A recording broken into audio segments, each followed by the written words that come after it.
Hello everyone, আজকে একটা নতুন ভিডিও নিয়ে এসেছি। মানে বেশি বড় করব না, বাস একটা মিনি ব্লগের মতো। এইটাতে আমি একটু বাইরে যাব একটা ফ্রেম দেখার জন্য। এই চশমার ফ্রেমটা প্রচুর বছর হয়ে গেছে আমি পরে রয়েছি, তো এটাকে একটু চেঞ্জ করার ভাবনা চিন্তা করেছি। বাবাও অনেক দিন ধরে বলছিল যে ফ্রেমটা অনেক পুরনো হয়ে গেছে, কিছু চেঞ্জ কর। তো দেখা যাক আজকে দোকানে যেয়ে নিয়ে আমি কীরকম ফ্রেম পছন্দ করি, কতটা পছন্দ আসে সেটা আমি দেখি।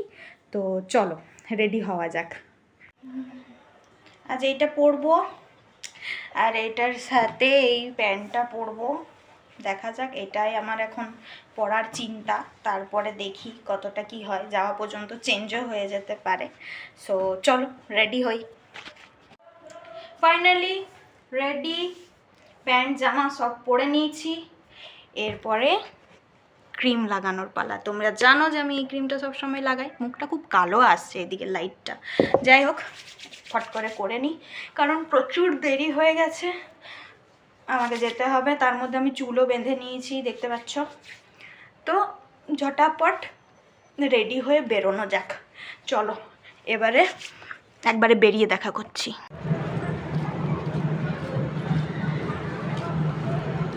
আজ হচ্ছে খাটু শ্যামজির বার্থডে। তো আমাদের পুরুলিয়া টাউনের মধ্যে একটাই খাটু শ্যামজির মন্দির আছে, তাই তোমাদের সাথে এই বিষয়টাও শেয়ার করলাম। Hello everyone, good morning. তো কালকে রাতে আমি একটা চশমা আনার একটা ভিডিও করেছিলাম।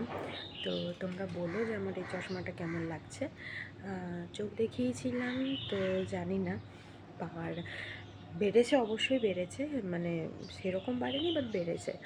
তো চশমাটা কেমন লাগছে জানিও, আমার মুখে ভালো লাগছে কি না।